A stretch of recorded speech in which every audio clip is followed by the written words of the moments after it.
Good evening, everyone. Good evening. Tuesday, April 23rd, 2019, public hearing is called to order. Roll call, please. Trustee Williams. Here. Trustee Wilson. Here. Trustee Pruitt. Present. Trustee McMullen. Present. Trustee Fay. Here. Trustee Brown. And here comes present. See, public hearing and ordinance adopting budget for all corporate purposes of the village of University Park, Wilmington County, Illinois, in lieu of the appropriation ordinance for the fiscal year commencing on the first day of May 2019 and ending on the 13th of April 2020.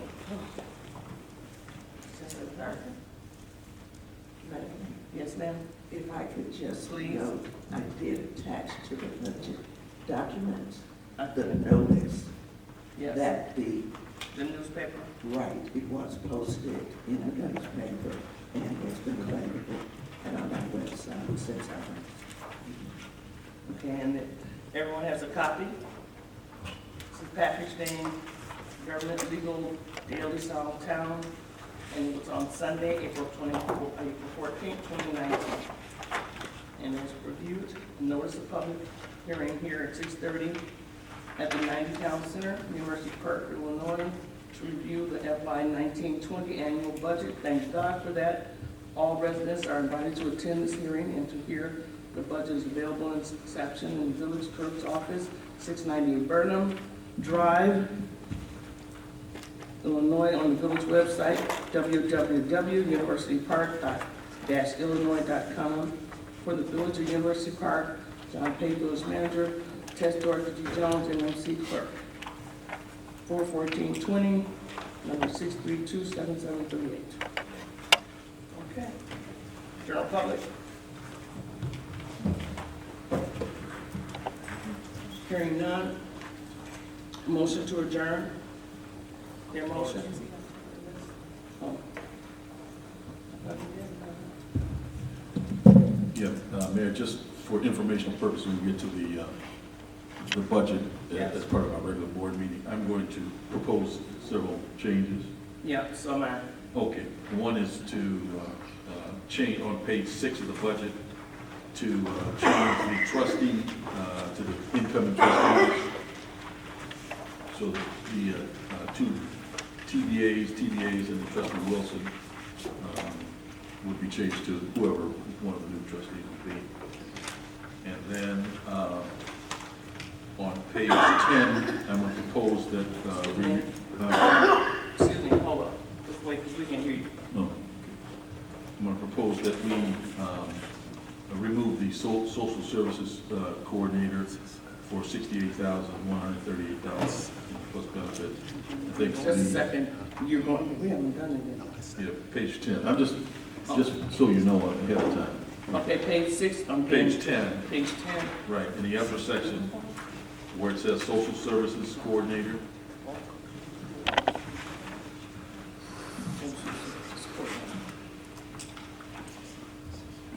It's about halfway down. Okay, gotcha. So the proposed 2020 budget is for $68,138. Excuse me, hold on, please. Right, so I'm. Okay, can you repeat yourself again, because I can't hear. Oh, okay. The position of social services coordinator for $68,138 plus the commensurate benefits, which is probably another 20%, will bring that up to about $80,000. I'm proposing that be removed when we get to the regular budget. I think Manager Pate's going to be making some changes on how different programs are administered. I don't know if you want to comment on that right now, so. I'll wait to that section. Okay. Any other? And what did you say about page 2 of the trustees? Page 6? Yeah. Okay. Page, you see that at the bottom? Where you have Brooks, McMullen, and Williams in there, but you also have TBA, and Wilson, so the incoming trustees should have their names there instead of Okay. TBA, and Wilson. Right, that will be Yeah, taken care of before the right. Okay, those modifications will be made based on the swearing in on May 14th. No Right. problem. Right. Okay. Did I have a list? No signing? Okay. On that note, I'd like a motion for adjournment. A motion to adjourn for the special hearing and public hearing. So moved. Moved by trustee Dr. Payton, second. Second. Okay, stereo. Second by trustee Brooks. Okay. Great.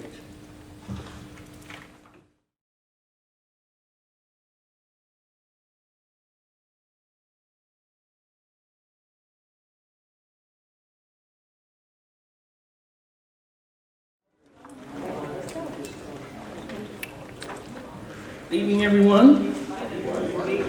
Call to order for Tuesday, April 23rd, 2019. Board.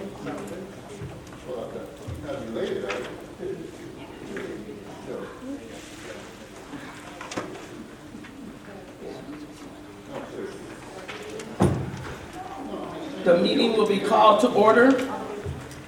Roll call, please. Trustee Williams. Here. Trustee Wilson. The board is called to order. Roll call, please. Trustee Wilson. Here. Trustee Brooks. Present. Trustee McMullen. Present. Trustee Payne. Here. Trustee Brown. And Mayor Covey. Present. Please join me in the pledge of allegiance. Flag of the United States of America and to the republic for which it stands, one nation, under God, indivisible, with liberty and justice for all. Thank you.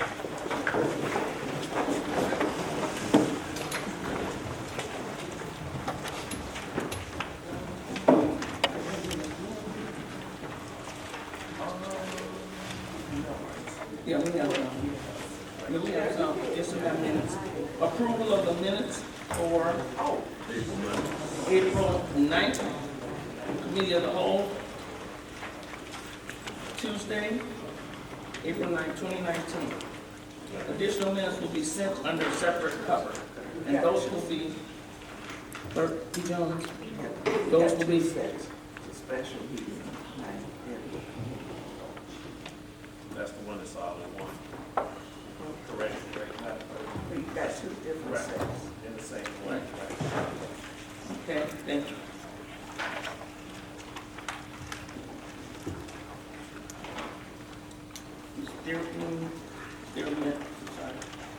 Motion, So moved. moved by trustee Brooks, second. Second by trustee McMillan. Are there any questions, concerns, comments?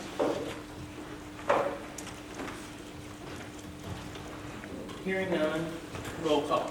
Trustee Williams. Both sides. Trustee Wilson. Abstain.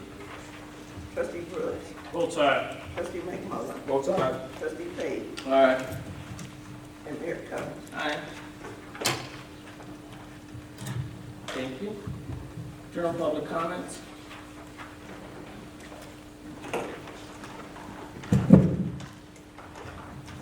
Visitors are always welcome to all public meetings of the Board of Trustees. To comment on an issue, persons wishing to speak will be called upon by the mayor during Section E, General Public Comment. The interested party will stand, identify themselves, and make their comment.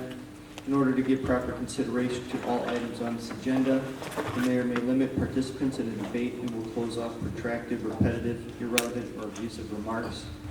Be advised that the village has passed a public comment policy limiting speakers to 3 minutes. And there's rebuttal by trustees. Each trustee, up to 2, would be limited to 3 minutes, with 30 minutes in total for the general public comment section. Thank you.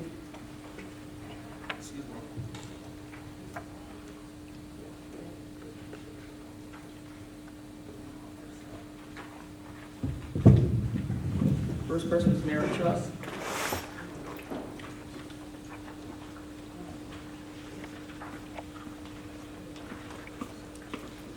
I just want to say good evening to everyone here, Good evening.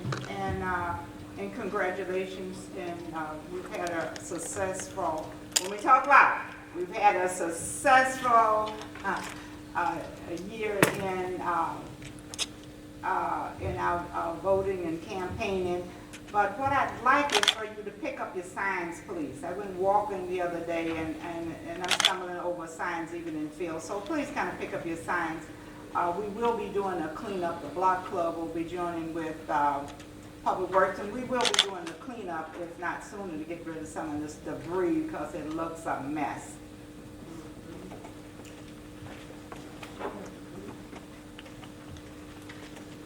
There is a sign ordinance that's in the yard. But you have debris? Good evening.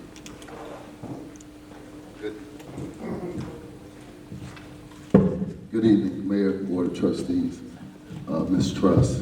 We are in the process of cleaning the village. As we all know, we did have a long, treacherous winter, and at this time we are picking up paper on certain roads. Our primary road is the Parkway, and we work our way into the village after that. I understand that there is garbage out there, and our main objective is to keep the village clean, but also to make sure that our other projects don't fall by the wayside. So we are in the process of picking up garbage, branch removal, pothole repair, cutting trees, cutting grass. So just give us a little time, and the job will be done. Thank you. Thank you. Ms. Mary Ann Griffin.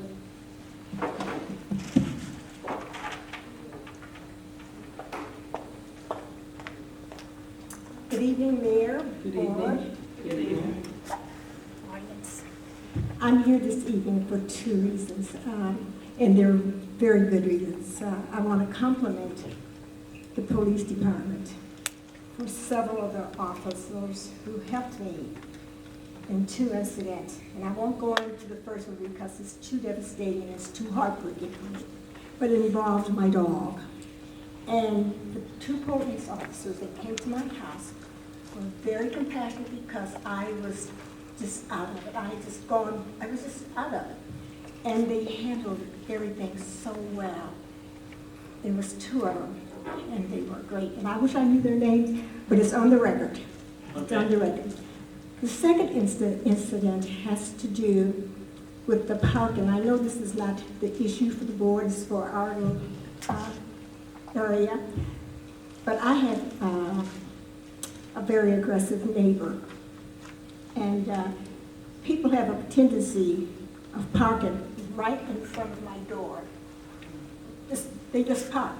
And this one particular guy was there for 2 days, and I finally called the police department. And I said, this guy has been here for 2 days, and I said, I just want to know what's going on. Well, the issue was solved. However, I was told that people can park in front of your door. I wasn't aware that, because it's not our street, it's anyone can park there. I want to know if that's a fact, because people park in front of my doors all the time. And the only reason I let it go for as long as I did, because there's no parking spaces over there. The visitor spaces are all taken up with someone else's car. So, courtesy me being kind of kind, I figured, okay, well, yeah, you can park there every now and then, because my son comes there. However, I'm dealing with my mother, who's 91 years old. I'm taking care of her. So it's important that you do not block my doorway when the ambulance come around, or when she has visitors. This particular policeman was great, because not only did he come out, he gave the guy a ticket, but I have an aggressive neighbor who tried to interfere with our conversation. So the police officer turned to him and he said, sir, I'm speaking with Mrs. Griffin, and I'll deal with you later. But I shouldn't have to go through all of this, because I have my mother, there's no one there but me, my mother, my daughter, my husband's deceased, and I don't want to go through all the aggravations. So first of all, I need to know, can you come and just park in front of my door? There's a parking space for visitors. The truck has been there forever. one of my alternatives. Okay, Thank you. thank you. It's good seeing you. Excuse me.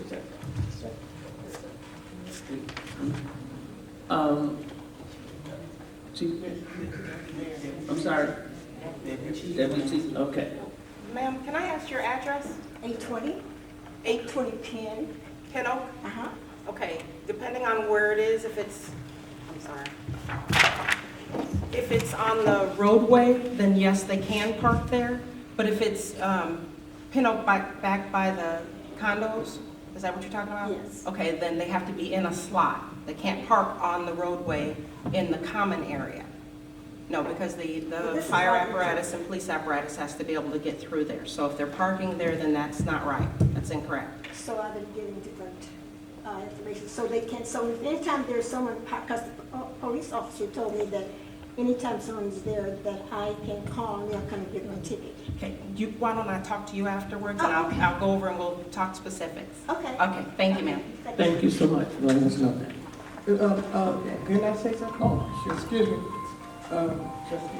Yes, I'd like to, Oh, I'd like I'm to, sorry, I didn't mention all that, though. you know, I'd like to give you a comment on that. They cannot park there.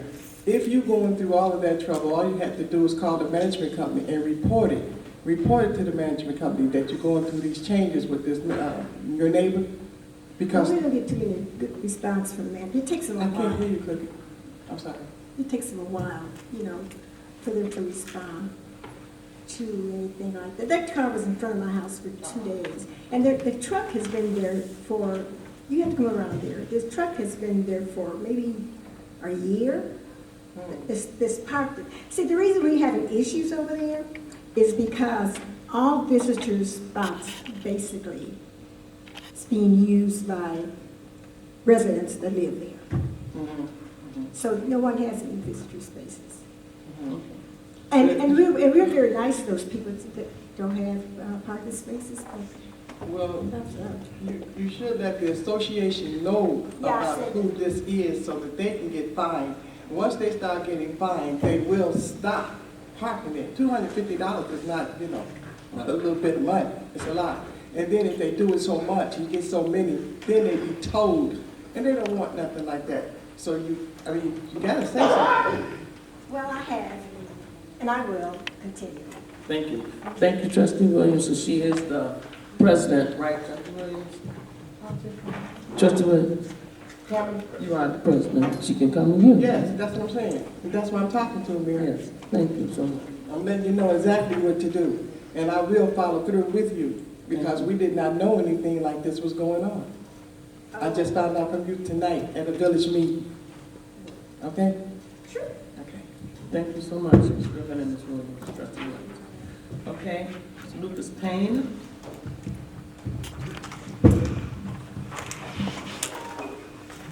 Thank you, Mayor. Thank you, Board. Thank you, members of the community. I have a large presentation that I'll share. I have enough for all the board members that I'll pass around, and anyone that I have a smaller, kind of truncated presentation for everybody in the audience.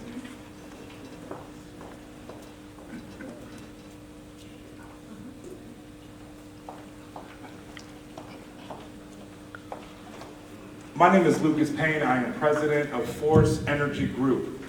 We are an energy efficiency company that specializes in procurement, reduction, production, and storage. So what that means is we help organizations, municipalities, universities find ways to buy, save, and produce energy. We are working on utility scale solar projects for the University of Purdue, down to projects for the Chicago Public Schools. And after meeting with the mayor and other members of the community, I wanted to make sure that, first of all, there is $450 million a year allocated through 2030 for programs that used to be in DCEO that are now under the purview of ComEd, to make sure that you're getting every dollar that you should here in the Southland. And I'm dedicated to making sure that happens, and also dedicated to making sure that all of the energy efficiency is taken advantage of. There are some low cost, no cost, and also some things that you can do to generate revenue. including exploring solar, particularly on lands that the village controls and doesn't have any plans for any major development anytime soon. So I'd first like to look at your LED lighting and any other immediate low-hanging fruit opportunities that would be no out-of-pocket and low out-of-pocket. There's also some new financing that is really just coming to the market called PACE financing, which is Property Assessed Clean Energy Fund. That will be into the billions of dollars over the next few years here in Illinois. One of the things that I'm passionate about as the president and owner of an energy efficiency firm is that oftentimes our communities, whether they're in the south side of Chicago or in the Southland, are overlooked. I'll make sure that that doesn't happen. That's really all I have. Be happy to put presentations together for specific projects in front of you. And if you have any questions, please let me know. I don't want to be conscious of my 3 minutes. Thank you. For example, you have, I know I've talked to you and I asked a question because we already have a grant from ComEd that's coming into the village this summer. And they will be putting in LED light replacements because I was making sure. We've always fell on the sword for that and we didn't get them, but we are getting them. So in light of that, what more could you afford to the other parts? Are you talking specifically for the village itself or residential area? Because with some of the residential area, all the areas that ComEd owns right now, we're already getting, we got a grant for that. Sure, Free lights. so specifically for any lighting that the village controls. So any street lights that are still the village's purview, any buildings that are still the village's purview that haven't been changed over, we can do all forms of energy efficiency. So not just LED lighting, but we can also do variable speed drives and controls and building automation. And there's so much money that's allocated that is literally no out-of-pocket and low out-of-pocket that it's just foolish not to take advantage of every one of those dollars. Of course, ComEd's going to replace their poles because it's advantageous to them and they have a big pocket of money. And all that money that ComEd's spending, it's not because they love us.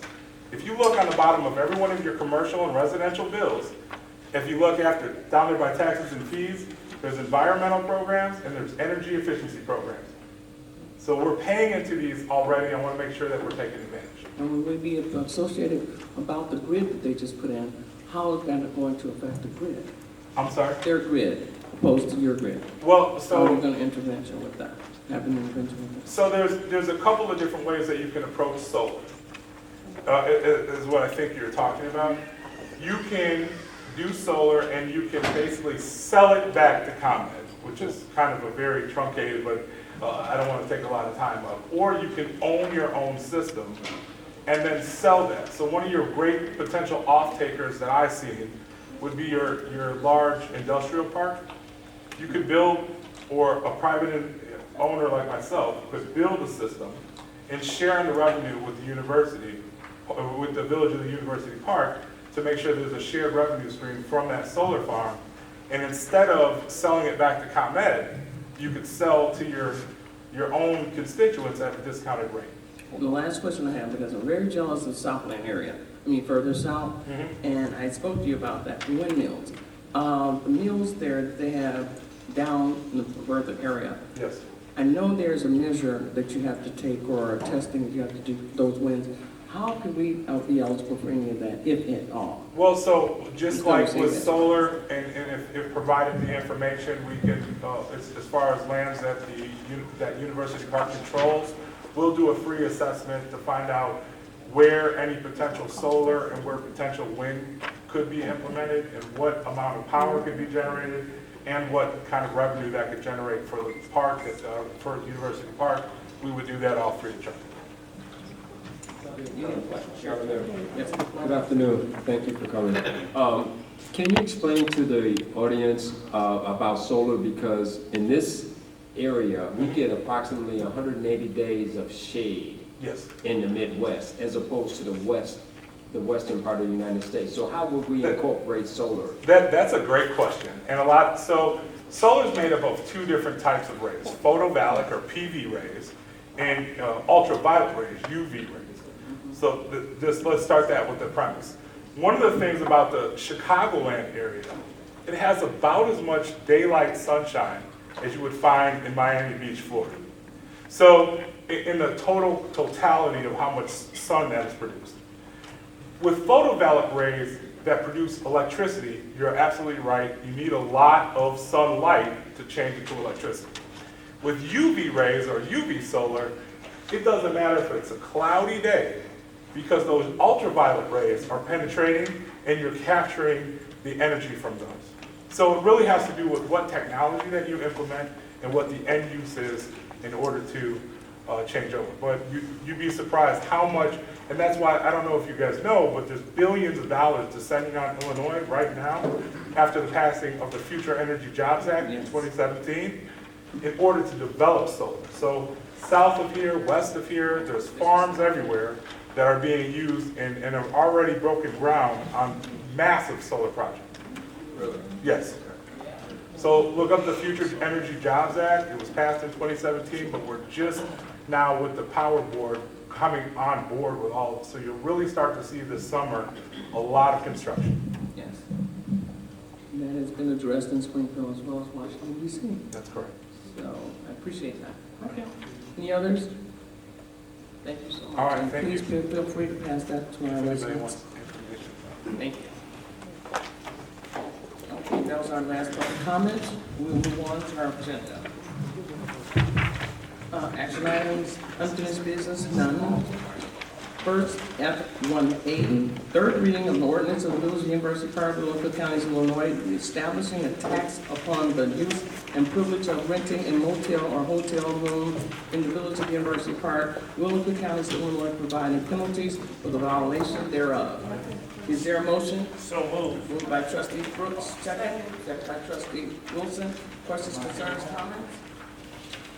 For the audience that have not been present, this is a hotel, motel, like taxes that we're anticipating because of the project that we've been working on for years.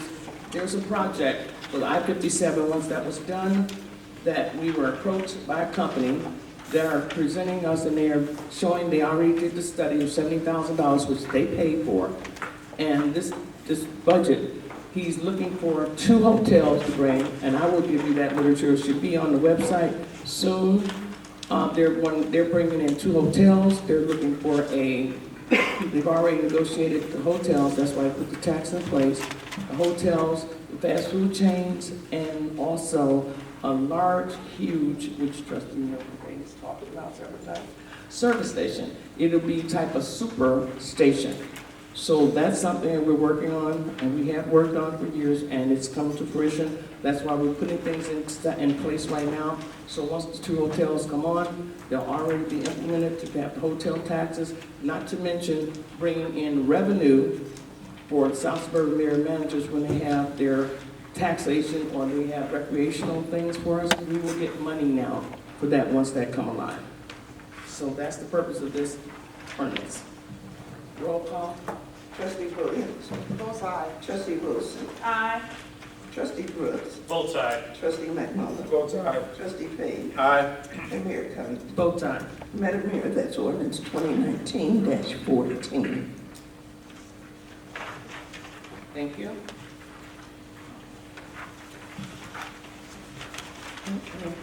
F1B, F1 unfinished continued. F1B, second reading, ordinance providing for the annual budget for the fiscal year commencing May 1st, 2019 and ending in April 30th, 2020 for the Village of University Park, Cook and Will counties. There have already been some comments, inputs on that, and we will go from there. Is there a motion? So moved. Moved by trustee Brooks, second. Second. Second by trustee McMillan. No, that's all. I'm sorry, oh, that's, I'm sorry, Peyton. Questions, I ain't gone concerns? yet. It's sad to see you go too. Yes. Okay, comments, concerns, let's dig into it, guys. And this is the second reading only. Mayor, I just have a couple of minor ones. Yes, sir? One is on page 6, the names of the new trustees should be put in place in lieu of the placeholders that we have there. So near the bottom of the page, where it says trustee TBA, conference and so forth, the meetings, $4,600. So if that could be changed. Okay. So I'm proposing this as an amendment. Yes, sir. to the budget. And also on page 10, it was just an oversight on my part from a previous meeting. We were going to remove the social services coordinator position for $68,138 plus benefits, which would take it probably up to about $80,000. Because I think the manager's planning some changes. So. Okay, because I see that's the social service coordinator, you want that removed. Right. $66,000 salary, $66,153, and an increase of almost $2,000 in 2019, and the actual salary, including benefits, you say it's over $80,000? Surrounding, probably, yeah, just roughly, because benefits are typically about 20% of the salary. Okay. So 20% of the 68,000 would be about another 12,000. Okay. Any others? No, that's all I got a quick question. Sure. Mike's running out of panic here. No, sir. Okay. Manager Pate, I want to go over to the police department. Just want to check in. I know we have investigators. With that one, hold on. What page are you? Yeah, I lost it. My eyes are getting bad. Yes, it's happening. Okay, 14, I'm sorry. Yeah, Manager Pate, is this 152,000, is that set for when patrolmen, because I know you have them doing, are they doing double duty? Deputy Chief Wilson, if either one of you can answer, I just want to get a good perspective of what we're doing with our money so we can increase the police force when that time comes. Although the academy is still full, correct? Academies are still. Yes. I don't think the public understands, and I think we're having bad luck with laterals too, correct? Or is it, did we talk to the chairwoman yet? Okay, so I just want to see, is this budgeted for when we do have the opportunity to promote those put those officers back, or is that including what they're doing on the streets now? So I'll let Deputy Chief Wilson really get into detail on that. My battery's out as well. So I'll let Deputy Chief Wilson get into detail on that. Okay. The budget is built out for a full manpower police department. Okay. So those are actually including positions that we're looking to hire, as well as once those positions are filled, to place those individuals back into investigation. And Deputy Chief Wilson can give you more detail on that. Okay. Well, you know what? That answers it then. I have an idea how it works. Thank you both. On that note, we have had, that's the question I sent out in email. We had some police officers already, and the commission was interviewing them. The list was removed, because they should have been on board already, and the list was removed, and then they said the chairperson wanted to know why it was removed from that time, and then we're supposed to be bringing some laterals. Can you explain what's going on? Because those guys should have been on duty, actually, so why did we stop? So, Madam Mayor, what you're saying is not fully accurate. The Fire and Police Commission... Due to who? The Fire and Police Commission has not hired any full-time police personnel. No, I'm sorry. They didn't, I didn't say they hired. They said they wanted to know. I'm questioning. Okay, I'm just saying relating what they said to me. They wanted to know why the list was pulled, that they were interviewing, and the list was pulled. And they don't know why, and now the list will expire, and they will have to have now laterals. Now, is that true or what? That's not accurate. It's not okay. So clarify. So that's not accurate. The list is posted at the police department. If the list is not posted at Village Hall, that's the first I'm hearing of it not being posted, other than the email that you sent. As far as the hiring of police personnel, that falls under the purview of the Fire and Police Commission, not the police department or the village manager's office.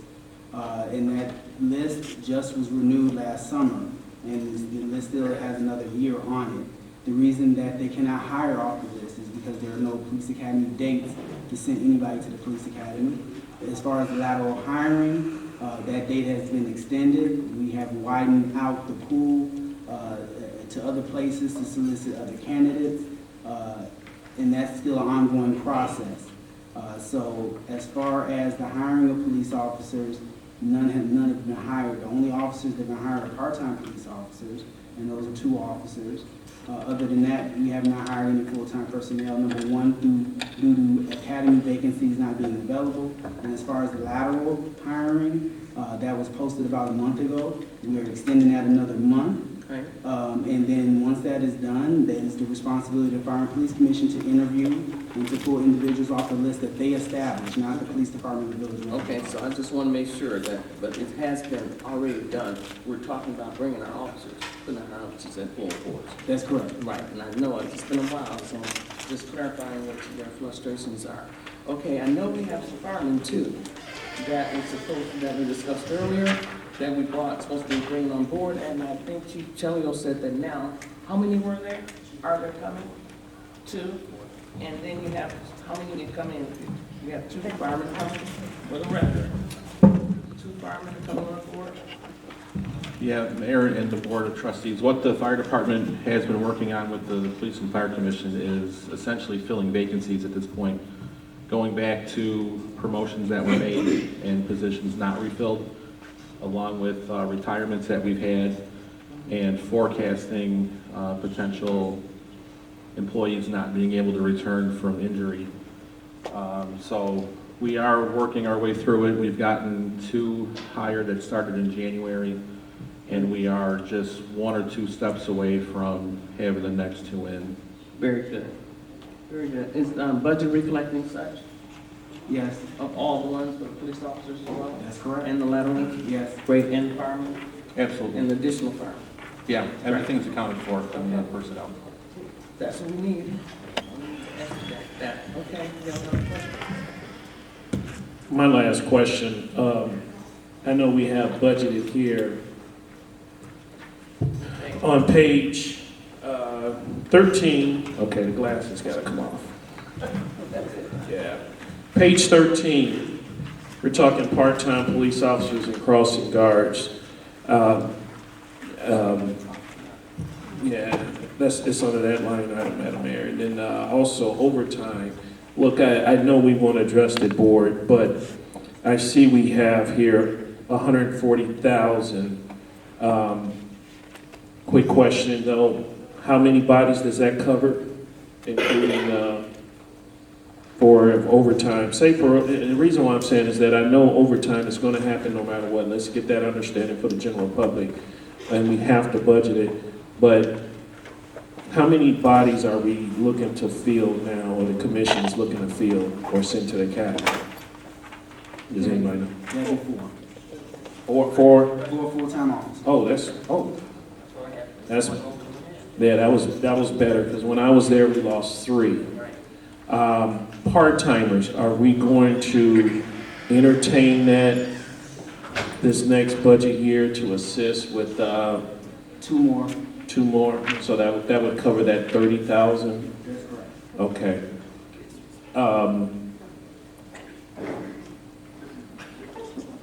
I guess the next question that I would ask is that I know we have 2 more.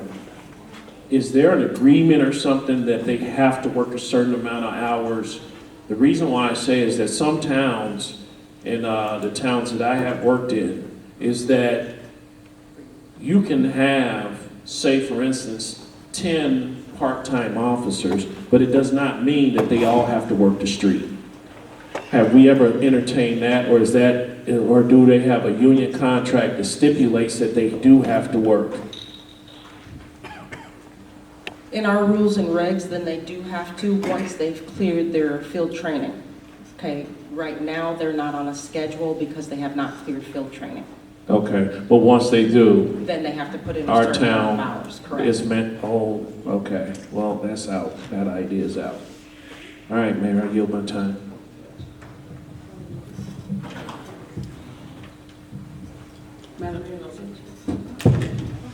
Okay, so I just have a question. I was told at the Finance Committee meeting that I would hear justification for all the increases.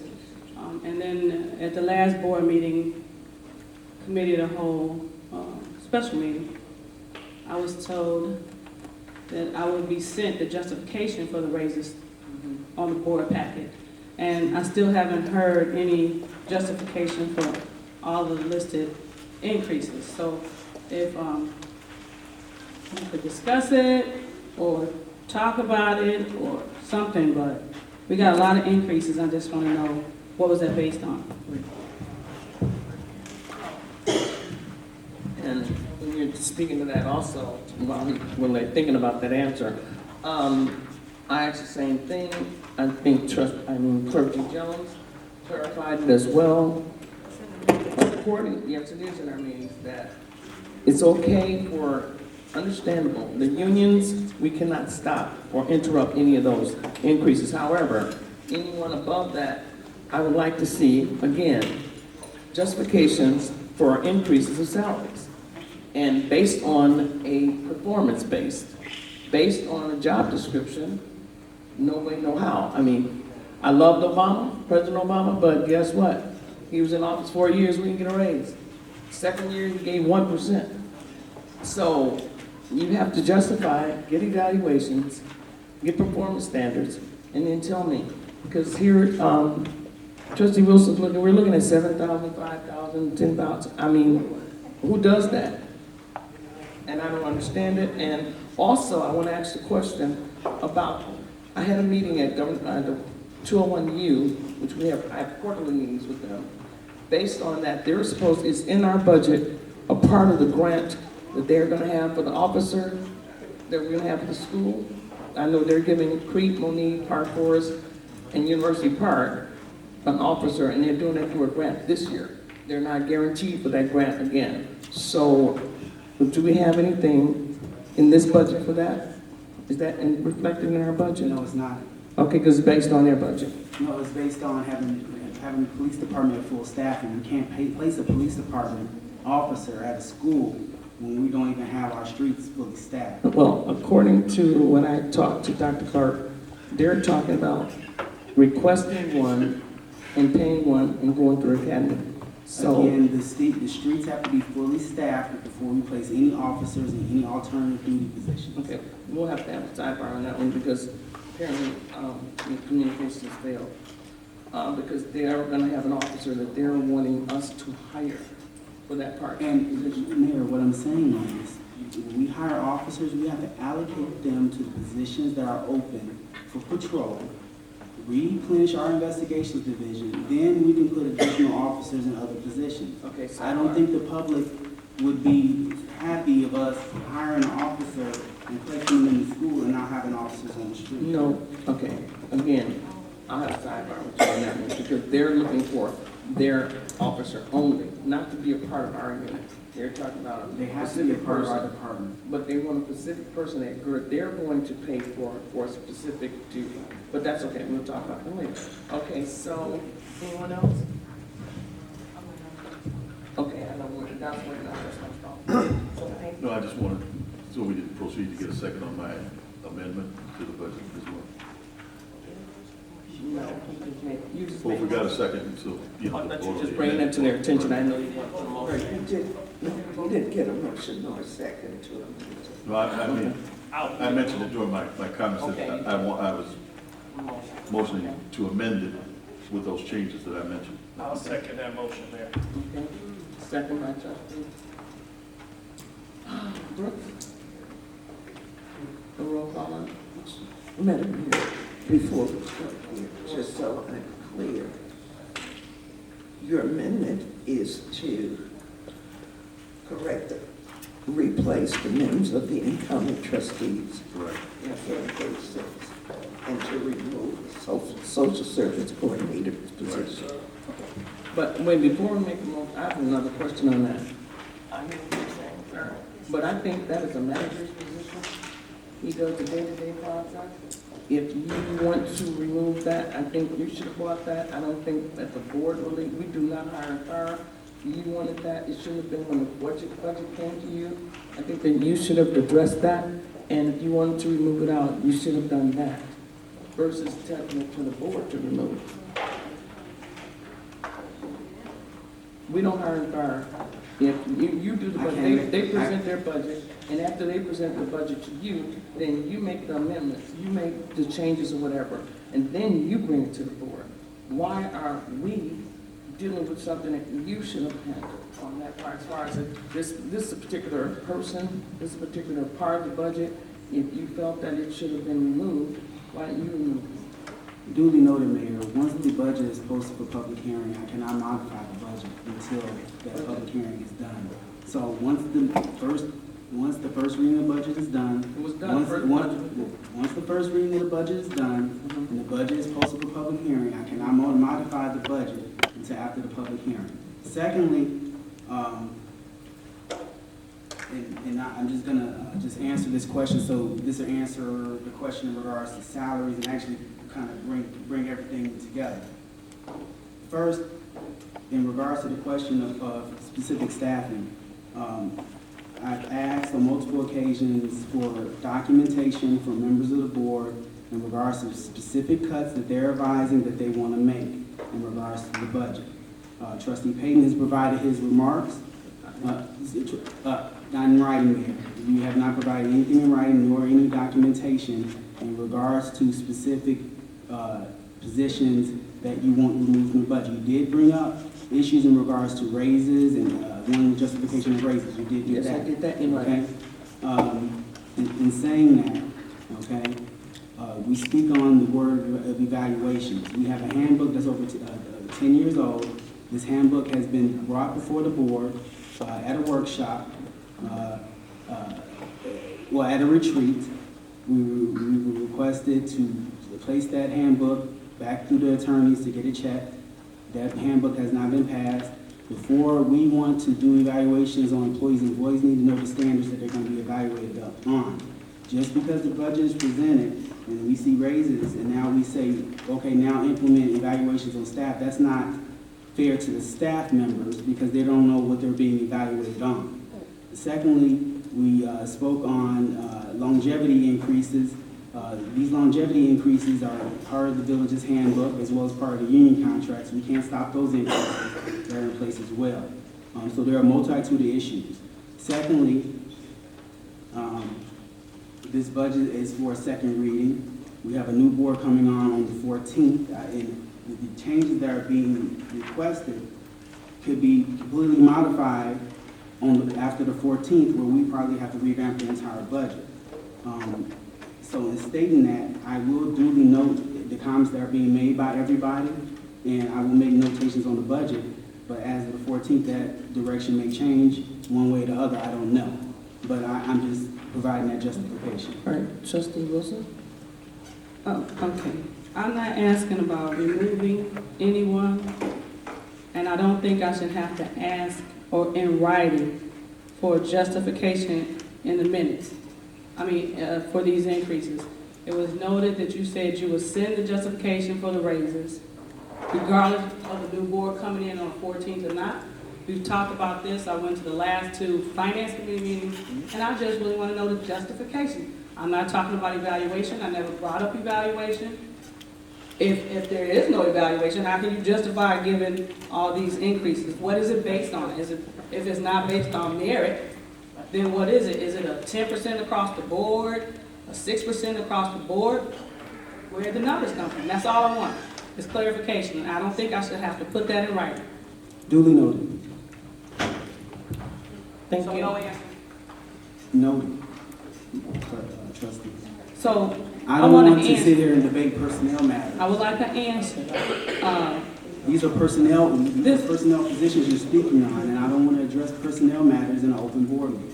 It's on the budget here. She's just discussing the budget, and the budget is personnel issues. Oh, right. And you noted 2 weeks ago that you would get this information to the board. Are you waiting for May 14th? Is that what you're doing? Okay, so when can the board get this? Because last meeting, you said you would send it. Prior to that, you said wait for the department heads to get to do the justification. So are you just blatantly not doing what I'm asking? Nobody's not blatantly doing what you're asking. Yeah, you're refusing to do what I'm asking.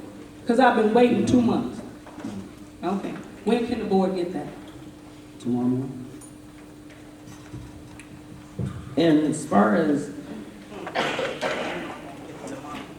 well, this has been an ongoing issue. I know the finance department has had issues, and they haven't had a meeting. There's been constant misunderstanding about their meetings with the board. That hadn't happened. They had issues that they wanted, but, you know, that didn't happen.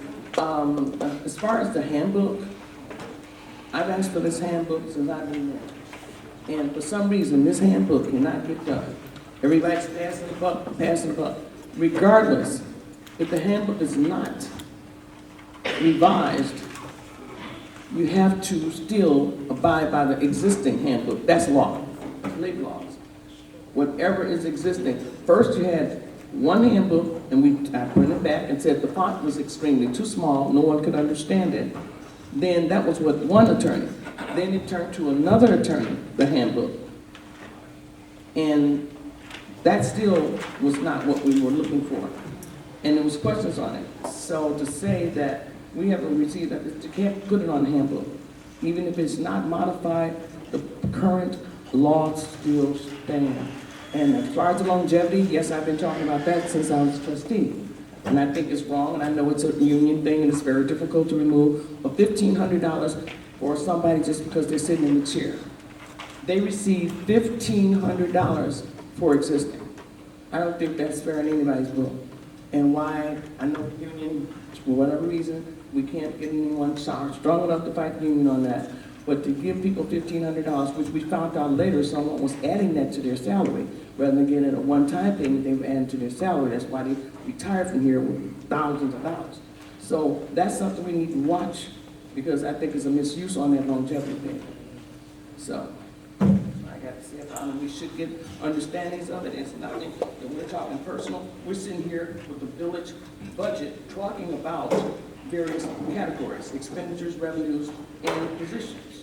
So no one's trying to earmark any one. We're just saying here in the budget which one can be cut. As Trustee Milton Payton said, it wants to be removed. But I still say that that should be based on the recommendation, and we all know that a budget is a working document. It can always be modified at any time. Anybody can change it at any time of the year, so it's nothing written in stone. Understand that, audience. The budget is not written in stone. It can always be modified.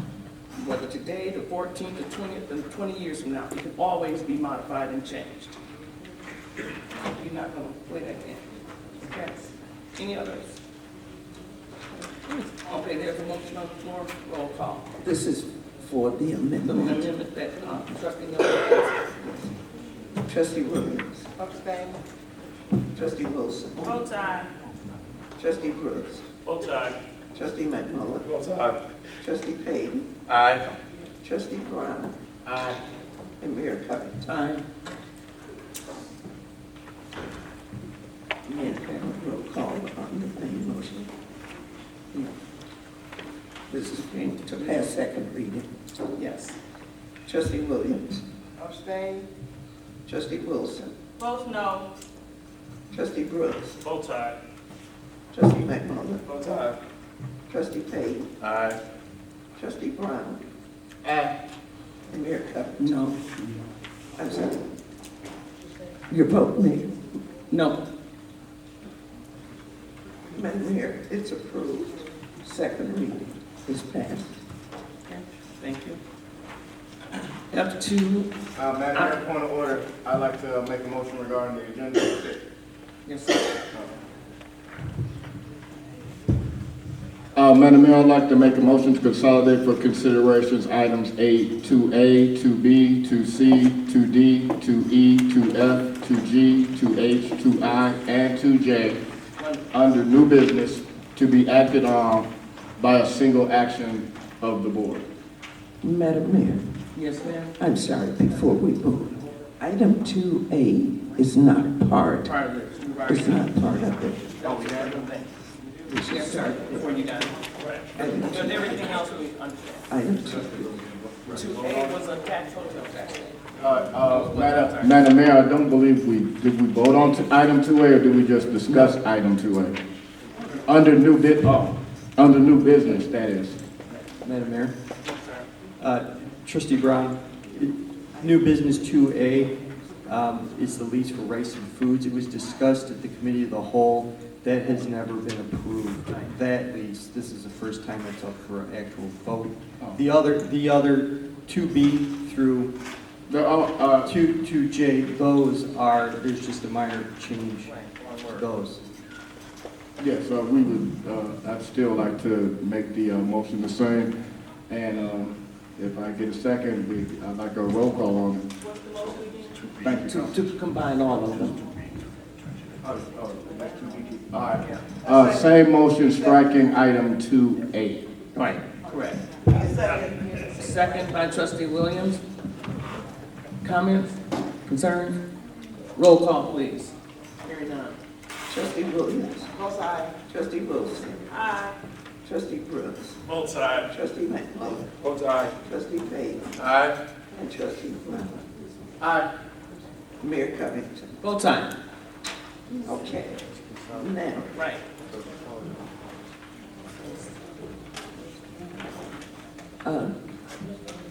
this was to consolidate. Consolidate all. So the next motion is to approve. Yes, ma'am. Motion to approve. This is 2A. Would that be 2A is also, Madam Clerk? No, 2A is separate. Right, okay, as I said, is 2A on to I? No.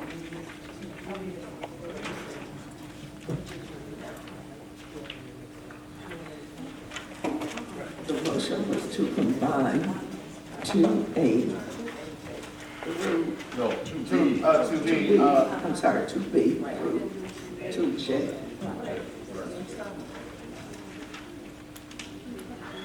That was a motion for 2A. So moved. Second.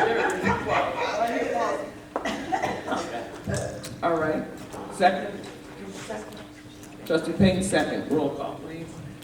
Which one? 2A.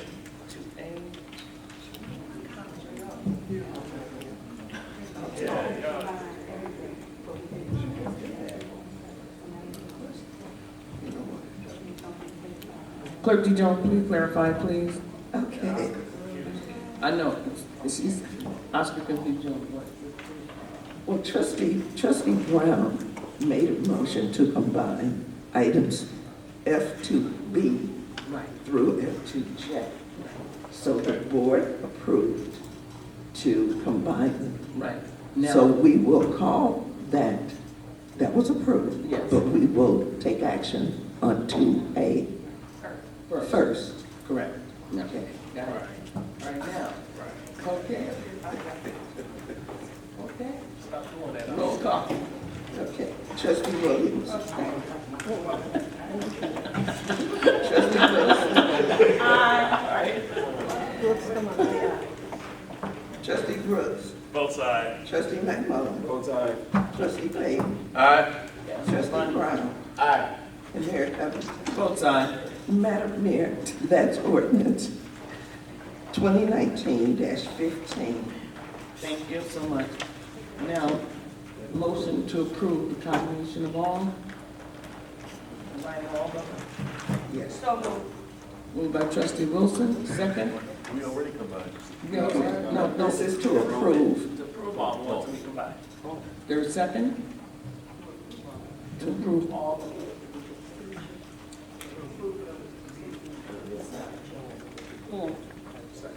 Okay, second by trustee McMullen. Roll call. Yeah, Mayor. You have a question, sir? Yeah, I understand this is just to change the one word. We have to go back and change all the leases and have them be signed. So I'm making a motion to table F2B through 2J. I second.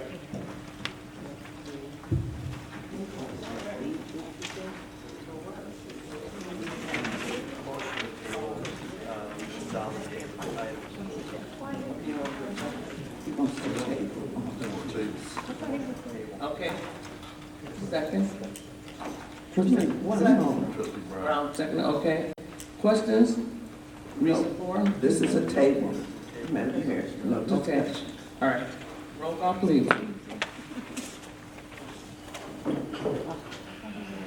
Trustee Williams. Both sides. Trustee Wilson. No. Trustee Brooks. Both sides. Trustee McMullen. Both sides. Trustee Payton. Aye. Trustee Brown. Aye. Mayor Covington. No. Okay. Madam Mayor, motion carries. So these items, F to B through F to J, are tabled.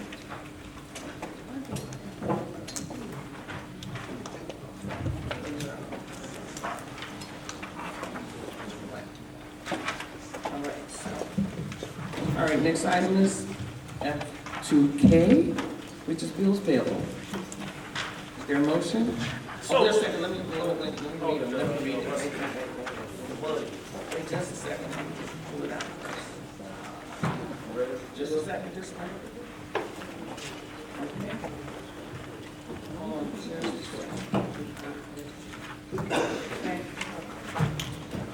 Here we go. Attached for your approval is a listing of general operating expenses for the Village of University Park that occurred on March 26, 2019 through April 23, 2019.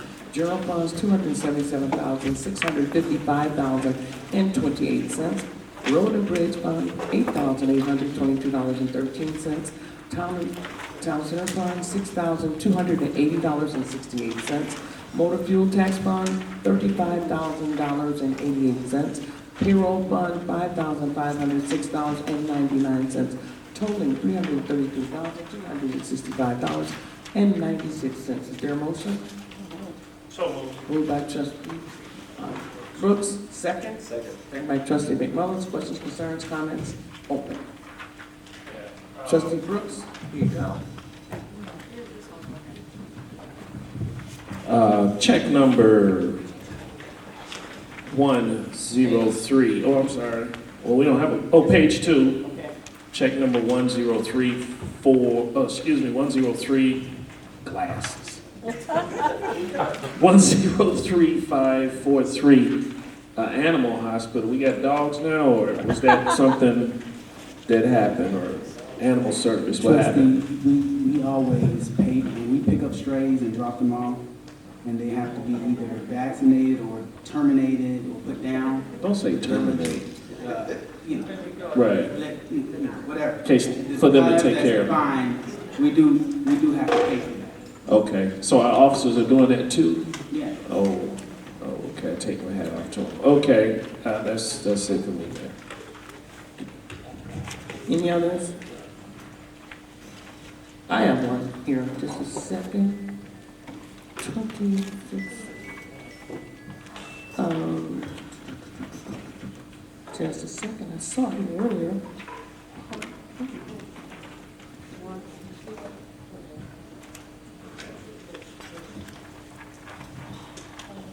Check number 103511, Chicago Southland Economic Development, Recon, the economic something. That is the booth for the Recon conference that you approved via email? No, we did not have that discussion. Yes. You attended, no one's going, we are not, that's for the booth. Madam Mayor. Okay, that's for the booth. That's We're not correct. going to discuss that. And yes, we did, Mayor, and it's in writing. I produced the email to Yes, the board but right now. okay, that's for the booth, sir. But, excuse me just a second. Conversation here. Who attended those meetings? Myself and Shirley Bowman. Okay. You attended it, Ms. Parker? The Recon meeting at Calumet Park, when we talked about. It cost, okay, so for the last 5 years, we've not been able to afford to go to Vegas. And this year, I sent you an email in regards to TIF 7 and us having a booth at the Recon, and prior to me executing the agreement. The booth, okay? So somebody has to attend the booth? No. Yeah. We don't really have to. I'm telling you, you don't have to attend it. No, you do not have, we have not attended for the last 6 Madam Mayor, years. and I specifically sent a email along with the agreement to you through your executive liaison. There was no response. She communicated with you. I asked, before I executed the agreement, I asked for permission. It was approved and the document was executed. I can provide that email. You need to do that. To the board. You need to do that because I talked to Reggie Greenwood, okay, at the Southsburg Mayor Managers meeting. You can attend as far as representation. We cannot afford it. They can present like they've done before, University Park. We send supplements, we send the movies, our PowerPoint presentation. We have not been going for the last 5 years. We don't need to go. They can represent, we can give them brochures and literatures. That's what I talked to him about. We don't need to go. Unless you're gonna pay out of your pocket, like I do on all of my trips, excuse me, like I do on all my trips, fine, that's what you do. But we can have representation there. We really don't, and that's what I talked to him about. And actually, somebody attended in 2017, Manager Townsend did. I'm saying we don't. The board is saying she did. I'm talking about we have not. She was the manager of the village. She was the manager there. I'm saying she did. I'm talking about us, the board, the manager, the village board does not. So that's the boot. That's the Right. contribution that University Park has to pay. Exactly. I know about this. I've been up here for a while. I understand that, sir. But I'm saying Madam we Mayor, as the duly board. noted. Duly noted.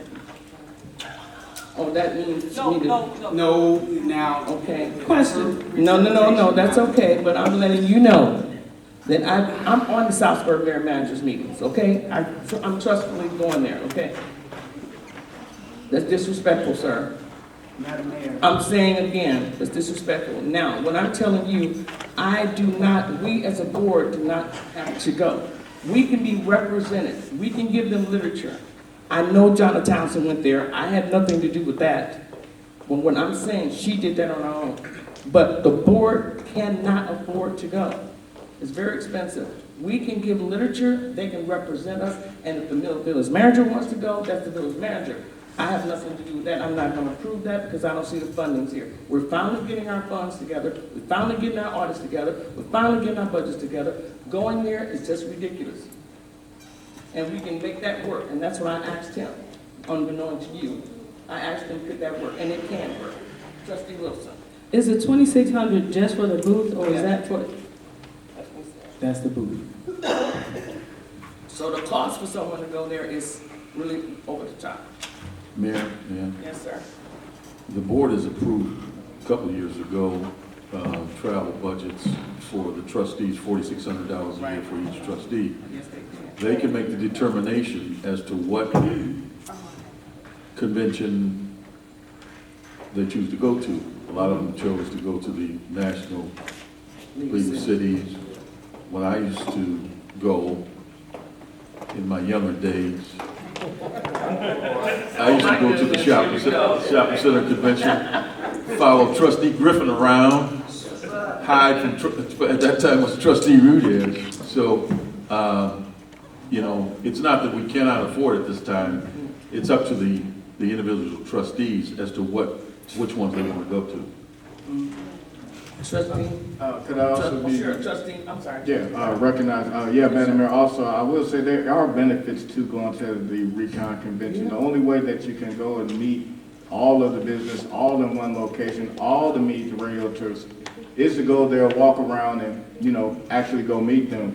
I was going to say this for my, closing remarks, but I will make this suggestion now. In regards to whenever you go to a recon or something like that, you should bring your village marketing materials with you, along with the sales pitch, ready to go forward to present to all the developers about the plans that you have. So that's just a suggestion. That's to my colleagues that will remain, and to the, although I'm going to say Mayor-elect already kind of knows this, but that will be the suggestion to my colleagues. And so there are advantages to going to a recon, and you shouldn't foreclose it for that. And I think this is a decision that's going to be best left to the board that will be making the decisions for the Village of University Park. So Thank you. I think we should move past this debate and maybe vote on paying the bills. Okay, trustee Wilson? Just one final note, I got a whole box of brochures if you need them. They're really Right, nice. because it didn't bring us back anything. Trustee Wilson? So I have questions on, it's 1, 2, 3, 4, 5 settlement payments. One is marked on page 3 as a balance, and it shows 4,500. On page 2, one is 14,155. Is that the balance, or is that just a random number that we're paying? And the same question on page 1. Okay, check on page 1, check number 103534. It's a settlement payment for $4,459.72. Is that a balance, or is that just? That's just a payment. Okay. And then page 2, line item 103555, $14,155.09 that's a regular payment too? That's a regular payment, and we have one more payment to go with that. Actually, stand corrected, that is the last payment.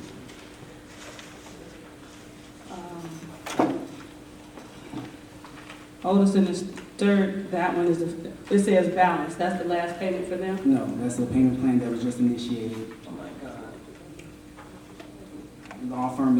Law firm ready to have litigation against the village due to the fact we had an unpaid legal bill, as many bills we have.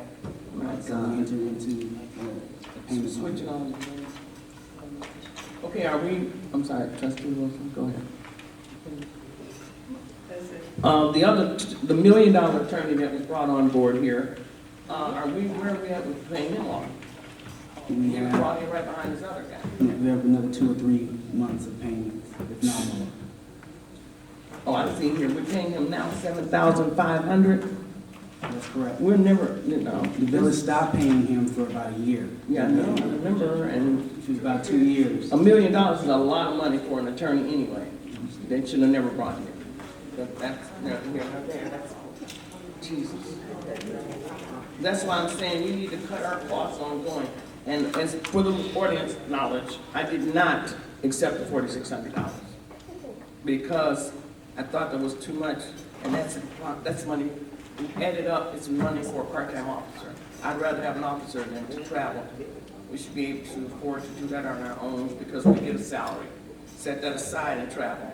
We shouldn't be pimping the village on stuff like that just for vacation. So I think it's a good thing. Yes, it is. There are other ways to get money, and they do have a local meeting that they do come here. Recon does come to Chicago to let the audience know. So you don't necessarily have to go to Vegas. You can get it done right here in Chicago. And there's always a catalog that they send to us with information, and we can reach out that way. There are other ways we can do that more economically. So I will hear that. There's another way to do that. Okay. Is there any other questions, concerns, or comments on the budget, on bills payable, rather? Hearing none, roll call. Trustee Williams. Both aye. Trustee Wilson. Vote no. Trustee Brooks. Both sides to pay the bills. Trustee McMillan. Both sides to pay the bills. Trustee Don't put Payne. them in the drawer. For my last time, I pay the bills. Trustee Brown. Aye. And Mayor Covington. I don't want any lawsuits. I'm sorry. Yes. Enough lawsuits. not Okay, paying. those payable approved. And at least they are getting paid this time. We're not paying them all. Okay. Nothing else on the motion to, again, the reports now, everyone.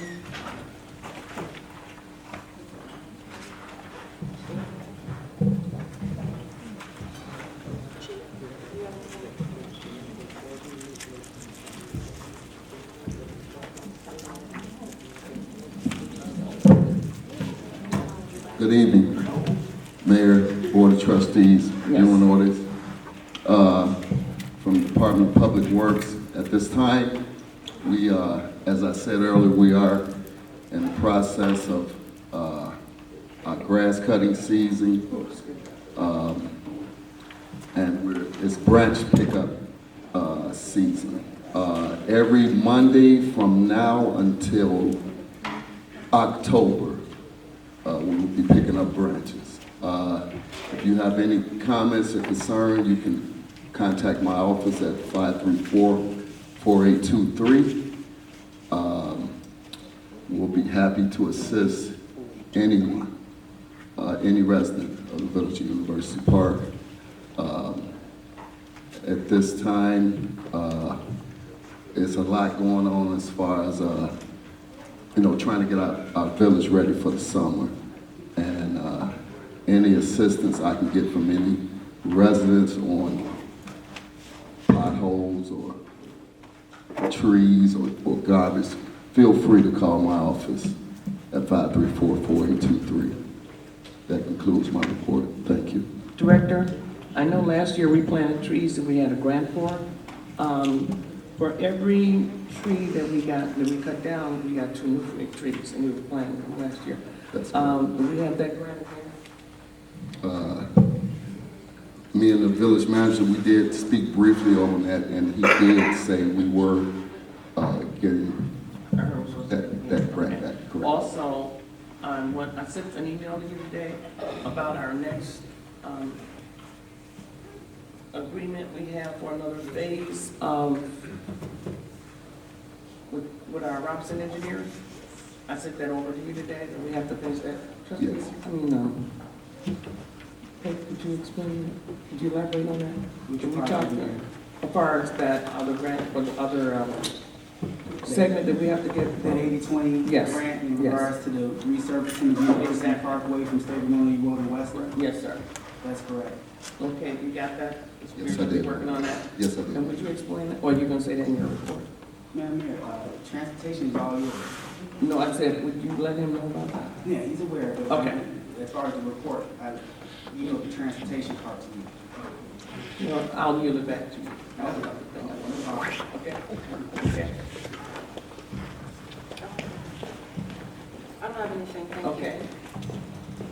Okay, your turn. Good afternoon, board, Manager. and the public. My report will be short. We've been making a lot of progress in regards to our financials. The new consultant that we brought on is actually doing a phenomenal job, moving faster than we thought they would move in regards to getting our reconciliations and our financials done. They're just about done with FY18, other than doing the general fund and payroll fund, which are the 2 largest funds to reconcile and do journal entries on. The adjusted journal entries have been done for the FY16 and 17 audits. So those audits can go final, hopefully, sometime in the month of May. Yes. So that, and these 2 audits will be, the first 2 audits where we have a non-qualified opinion, which is a good thing. A documentation that all files of financial transactions have been found. The auditor has no questions in regards to the validity of any financial transactions that went on, so that gave us the standard of non-qualified opinion. It's not a perfect audit because we still have financial issues, but it at least says we had the documentation to provide as far as verifying payments that were made and having source documentation to justify transactions. So that is a real positive thing that we're looking at. Also, on the 14th, I have talked to Ms. Jenkins, and we're going to hold a transitional reception during the May 14th meeting for the outgoing board members to show appreciation for your years of service on the board.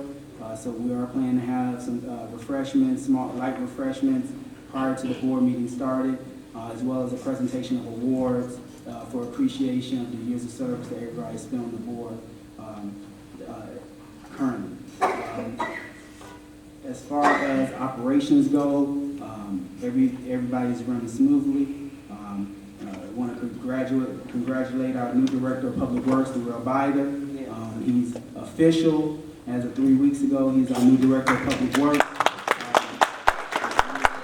As village manager, I've made multiple appointments to multiple positions within the village.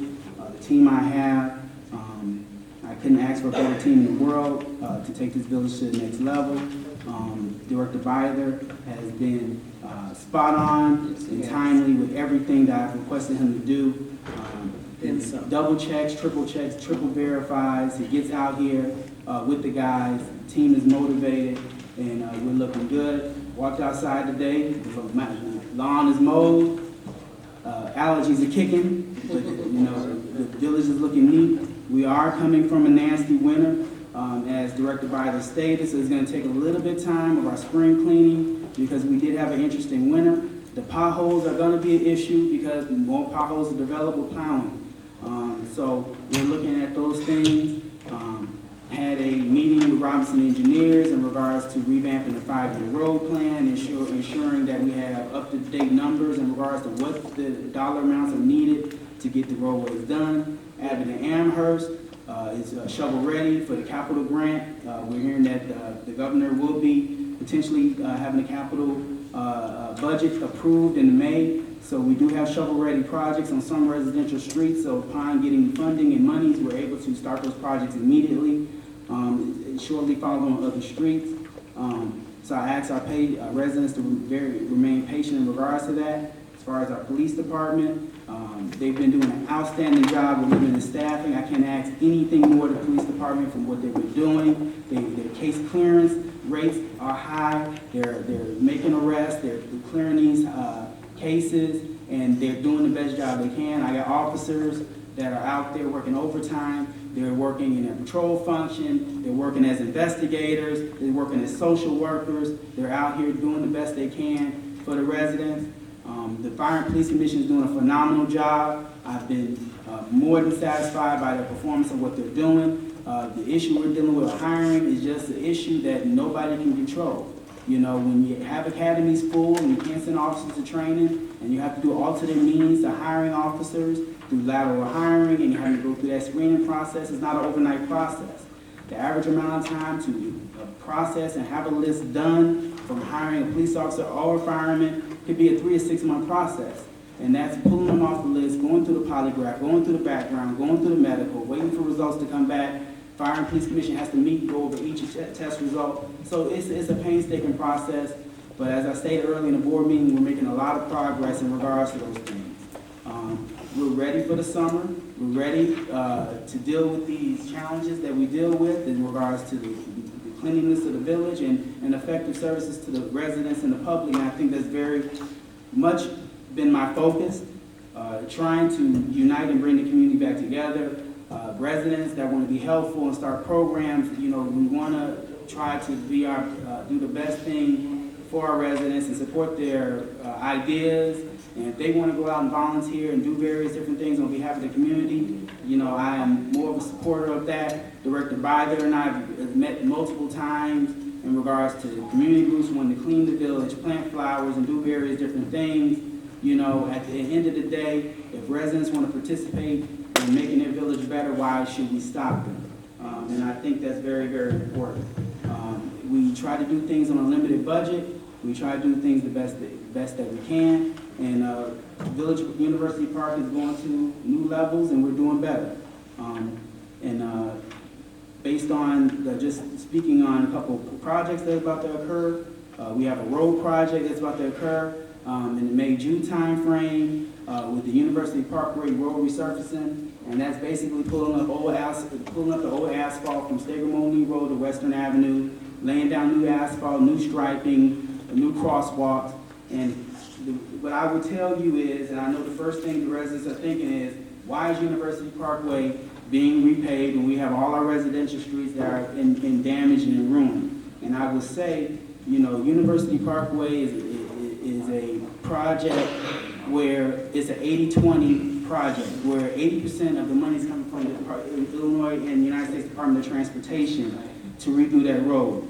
It would be a disservice to this village not to take part of that road project when that road project in cost is over $380,000, and the village's portion is 20% of that, which we're allowed to pay back over a time period. So at the end of the day, I think it's very important to kind of look at those things. So I know there's a lot of questions going to be asked about that. My door is open for any questions that any resident may have, any ideas that residents may have in regards to how to make the community better, especially when it comes to beautification and other things. Myself and Director Byers' door is wide open to hear those ideas. That ends my report. Thank you. That project has been worked on for a long time, and then we did an 80-20. The last project we did when we opened the road, expanded by Governor State, that was, and I have to chime on that, that was a great, I was in Washington DC and helped get that 20% done for us. So that was a blessing, not to mention Larry Walsh. I sit on a committee with him, and I will always sit on that committee, and it's a gratifying committee. And you don't have to you be a public official to do that, and he's just re-elected me to be there, and I'm honored to do that. Also, be there this first time that Will County ever donated $400,000, which they did, so we can make that match happen. So I'm grateful for them forever. Other trustees, that's just a outing on his trustee and Clerk G. Jones. Madam Mayor, if I could. I would like to read an open letter that one of our residents distributed to the board. And it's addressed, and it goes as follows. This is an open letter of appeal to my fellow University Park residents and village officials. Now that the election has been certified and a newly elected mayor has been selected, I am hopeful that we all can lay aside our divergent views where applicable for the mutual advancement of our village. The election results exposed obvious differences among our electorates relative to leadership preferences, but we should not be blinded by these contracting preferences to future growth opportunities. Let us now strive to pursue avenues of agreement while holding our public servants accountable. We should expect and insist that all decisions made by our elected officials are executed in the best interest of our village. Let universities set the standard by which all others are measured. Respectfully submitted, a 37-year resident of the Vistas homeowners.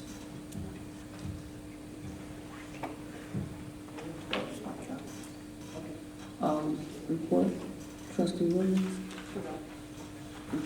Trustee. I yield my time to my esteemed fellow colleagues here. I ain't never been bashful. No, not ever. Well, I'll save my comments for the next meeting, because I think we'll set a record Right. Yeah. getting out of here by 8:30. Yes. Let's do this, okay? And I'll run through my, I don't want to. First, thanks for everybody else for coming out and viewing. I would like to offer my congratulations to, I'm sorry about this, Coach Tutu, but Coach Trustee Tutu. Donzel Franklin, thank you very much. Trustee-elect Franklin, my good fellow Democrat, Trustee-elect Bolden, and my good friend and fellow Democrat, Trustee-elect Sonia Jenkins. Congratulations to you all. I know you all will do an excellent job. To the others that ran for trustee, I too offer you my congratulations for that as well. Because you know, Nat, neither agony nor defeat, you decided to throw your hat into the ring, as Theodore Roosevelt once said. To D. Jones, yet again, congratulations. Thank you. Keep up the good work and continue to serve the people of University Park well. Thank you. To Mayor-elect Joseph E. Rudez, the third, congratulations. It's about time. Thank you for having the perseverance and dedication to continue through many trials, and I know that you are going to do a good job. We have talked too many times, and I know you've got a plan for this village, and I know that you're going to do everything you can to execute it. But most of all, I'd like to congratulate all the people at the University Park and all the people at the University Park School District 201U for supporting transparency and for now and in the future holding this school board and any other school board that should ever come along, that they will come to the people before they come by with a radical plan to change the very makeup and composition of our schools. Don't allow it, and I will say this as well, is one of the things that I will do, although that I leave today, but it doesn't seem to be a big problem just following Nikita Hall now, and there seem to be some negotiations, but if they ever try to do something similar like that again, I will have to talk to my boss and say, hey, look, they're trying something a little crazy, and I've made a public declaration that I would take care of that if it became necessary, so I'll need a Saturday off. to take care of that thing. It has been an honor to serve the people at University Park. I can't say enough how honored I was to serve as a trustee, and I have not foreclosed the future of doing it again. But for now, it's probably best for me to take a respite. So hold off on some of those awards of retirement and stuff like that. You never know what the future holds. However, I will accept it on May 14th. To my colleague, Trustee Wilson, or the mayor would allow Harlem. It was an honor to serve with you. We weren't the closest of two, but we did work well together. You showed yourself to have class and character when you have done things wrong, and for that I appreciate that. And I thank you for your service. To Trustee Payton, or if the mayor would allow, Milton, I say this with no small boast. You are the second smartest person that is sitting on this board. There you go. It's been an honor to serve with you as well. It's been kind of fun down here the last couple of years. And thank you too for your service. And to Madam Mayor, or Mayor if you will allow, Viv. Margaret Thatcher once said, I don't think there will be a woman prime minister in my lifetime. Madam Mayor, thank you for being an example and proving everyone wrong and being an example for the women out there as being the first elected black woman mayor for the village of University Park.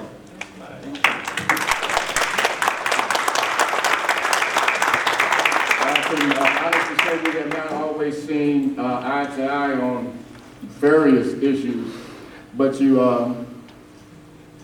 always listen. And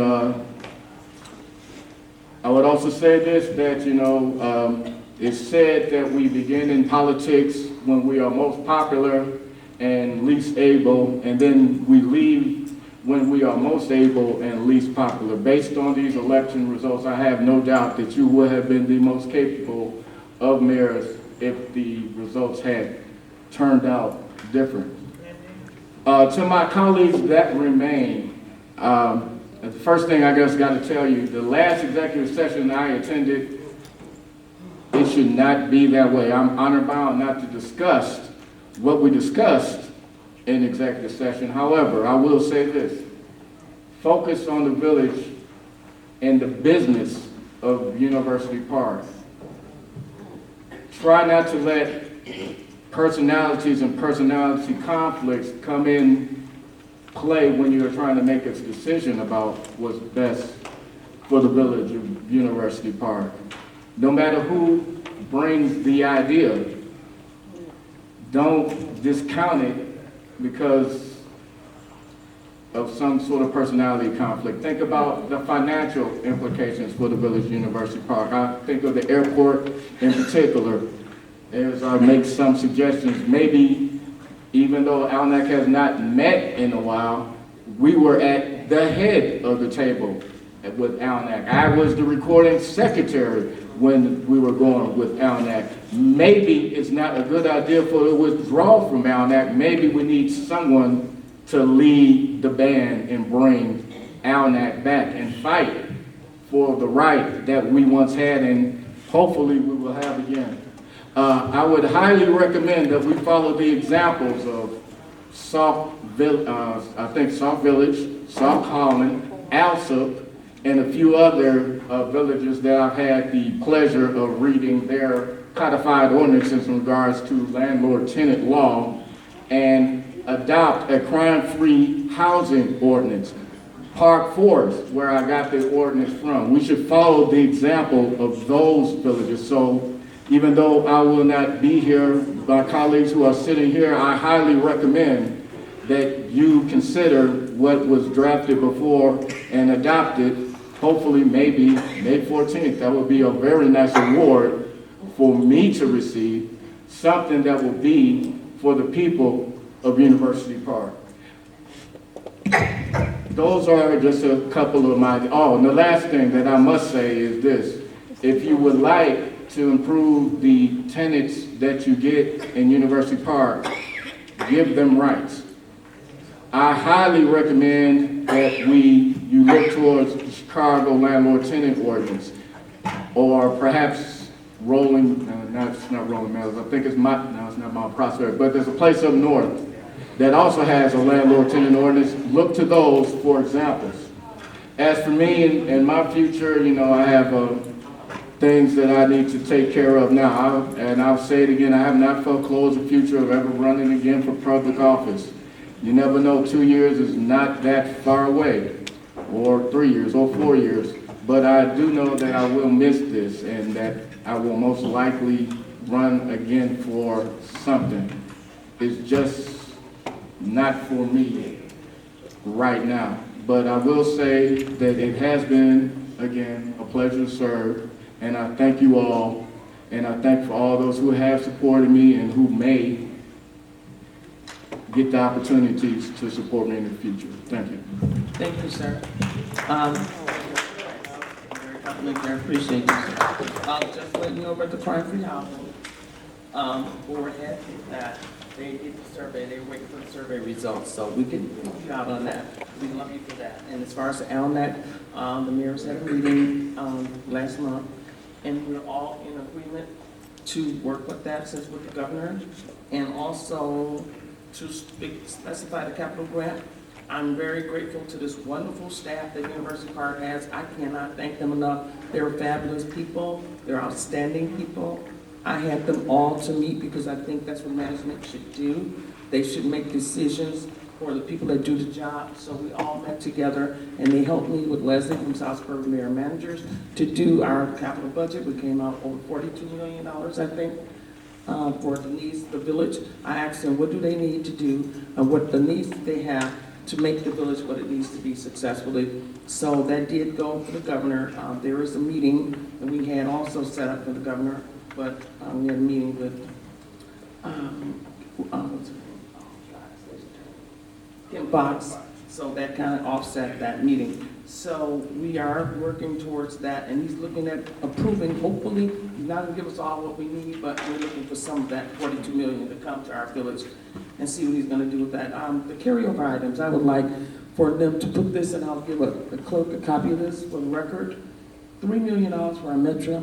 These are things that you guys, the new board, please keep this going. It's already been granted and awarded for $3 million for our metro station repairs.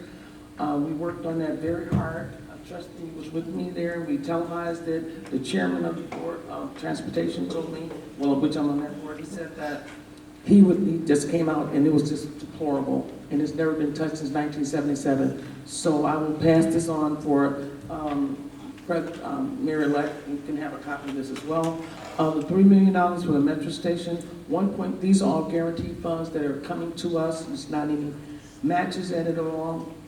$1.5 million for the Cicero project that I've been working on for 4 years. $3,000 to $14,000 for the PACE shelters that we receive every month, every year. We get an annual check $14,000, which is really, really good. Sometimes it goes down, it fluctuates, and we get that for the program, for the buses, for that bus program. I really want that to happen. It's been blocked for so many years, but we need to get that bus program going. I'll leave that up to you guys to make sure that happens. The Mark Good project for I-57 hotels, restaurants, and modern day truck stop service stations. The town center upgrades, which we're getting from Clorox, the understanding of that, make sure that that happens, those fundings are coming, make sure that works effectively. Another grant project will be read, but the one we were talking about today. Today we spoke about it, and I would like to thank Chief Pate. Although the board did agree with it, and I didn't agree with it, and he didn't agree with it, but he agreed with it, and I want to thank you for sacrificing that training, because we just couldn't see the $10,000 for one person getting training, and he agreed to just set back on it. So I thank you for that, Chief Pate. Revised the salaries from the mayor, that was done. The mayor and board returned our salaries back since 2011 to go back to $12,000 and $20 for the mayor. But then we did that in 2011, so that's reversed to let you guys know we're cutting back the salaries. We're going back to original. That was already agreed on and voted on. We did not, the finance person that Chief Pate brought to us, the guy was presented to us, he came here, he was not really what I went on the internet and went background on him, and he did not qualify. So myself, Trustee Wilson had that discussion with me as well. He's not here, but we have a great person that's on staff right now. The South Suburban, he has a great contract with everyone in the village and the other villages as well. Also, the contract with the new businesses in the town center, the vegan restaurant that's coming, the new replacement of Johnny Grill, the salon we have, Poppy's Resale, and the Center for the Children. These are the agreements we got with Clorox. Also, I'm happy to say this board, this administration has completed the audits finally. Since 2008, when I walked in here, they were not done. This board has worked diligently to get that done. And the accounting prepared is not approved until the next meeting. But we're up to part as far as our finances. We finally see a vision. We finally see what we have, see what we didn't do, and see what we're going to do. And the audits are current, the finances are in order, and payments are being made to the TIF companies on a scheduled date right now. And TIF 5 soon will expire in about 5 years. That's $12 million. It will not come just to University Park. It will be divvied up between the taxing bodies. And I have a concern that's been always bothering me. And I'll say it again for the record. We had some trains many years ago, and it was for somebody, a so-called children's museum, and they were thousands of dollars. I've always asked, where are they? Their one train alone was $10,000. I do not know to this day. I was told it was in the basement. It was here, it was there, those trains, and that was public funds. And I have a problem with those disappearing trains. And I would like to see the receipt.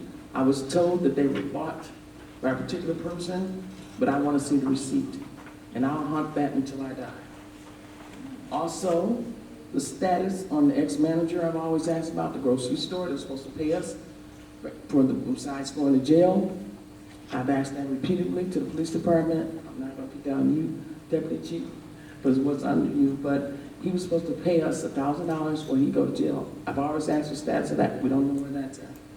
The level of the bids, we have bids in place right now with Jam Audit, Architect.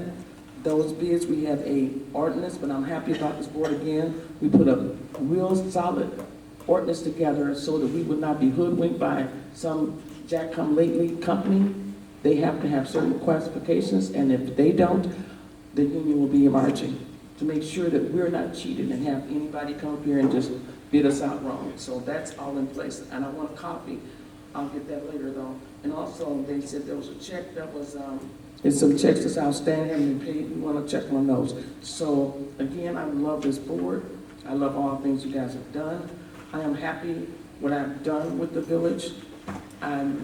I have other things that I know I'm going to go for. I've already been asked to be on 3 different boards, which I am going to accept. I'm happy about the accomplishments. I thank God for his graces. When God opens, closes one door, he opens a window. And I know I put University Park on the platform. And I've been complimented so much. And I thank God for you. I thank God for all the things I've done and I will do. I have a beautiful future. I can retire from here, there, and I'll be very, very comfortable. I'm staying involved quite a bit. I am building a website for one of the mayor's organization, our 17 mayors. I will not take back anything that I've done. I love those that, I've been through hell here, and everybody knows that. It's been a struggle. I've been lied on, cheated, misused, talked about, disrespected, called out my name, but I still stand. I thank you all. I love you all. You can't do anything about it, and I will let the Redeemer of the Lord say so. So please, University Park, make this village what it's supposed to be. I just pray and hope that the people who come up here are as sincere as I was and work as hard as I did. I gave my life for this village. I gave my family up almost for this village. I lost sitting here a daughter and a mom, but I still worked hard. I worked ungodly hours. I sacrificed so much. You don't know the hell I've been through here. The people will tell you, don't tell you something. You gotta be thick-skinned to be up here. It's something else. Because I've been accused of so much. I've been televised and lied upon, humiliated. I have had letters, if you want to see it. I think I'll produce it in the newsletter to let you see what someone wrote to my job to get me fired after 40 years. They would go at no measures to hurt. It's not that serious, people, but expect that. Oh, Denzel, you went through it. And that's a shame for someone to try to take your livelihood from you and accuse you of things. To go to my job after being televised and said I stole money in Washington, D.C. to hear it, but I still stand. They still promoted me because I get a background check every 5 years. So they know what I do and what I don't do. They check me constantly, every day. I work for the feds, so that's kind of stupid to even say that I do that. But again, God bless those that despitefully use you. God has a way. God sees all, does all, and will take care of all. So I'm again telling you, do this from your heart. Don't do it for a salary. Don't do it for, here I am, thank you so much. No, you're nothing but a servant. You're supposed to be. I'll be in Houston with Valerie Jarrett tomorrow, and we're trying to do something right now. I've reached out to Lightfoot. We're doing something. You don't have to be an elected official to be successful and to have connections.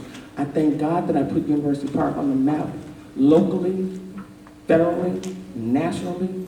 I remember the time that University Park was not on the news. We're now there because of the zip code that I worked on, that Shirley Bolden started, and I picked it up and completed it. I'm happy that now we're known. Nobody used to know us, but now we're known.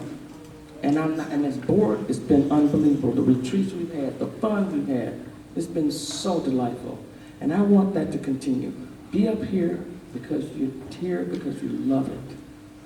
Please, and I'm gonna let you know, there are no secrets, and your life is wide open once you get up here. So stay clean. As I thank God, and I can say this publicly, I've never gotten a ticket in my life. I'm afraid of the law and the Lord. I've done this for a long time, and I was a volunteer years before I even came up here because I loved University Park. I had a home built when I was single because I loved here. And I can say that for the young women and my mentee that's in the audience right now, we're over 4.2 GPA, and the other mentees that I've had that worked under me, and now they're successful. My one mentee just graduated with 2 master's degrees in law. I love what I do, and I love what I'll continue to do.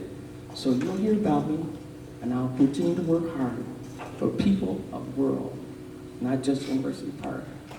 So if you don't see me, I'm out there working. So thank you for all the contributions of love that you've done. But please, people, get up here and do something for the village. Make it your heart. Take yourself out of it. Work hard for it. I pray for University Park. I love every one of you, and you can't do anything about it. God bless you. University Park.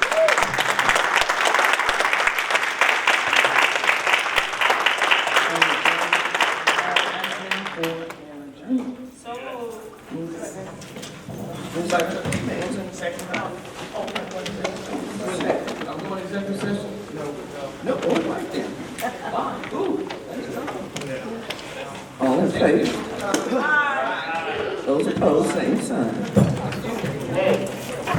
Oh, wait.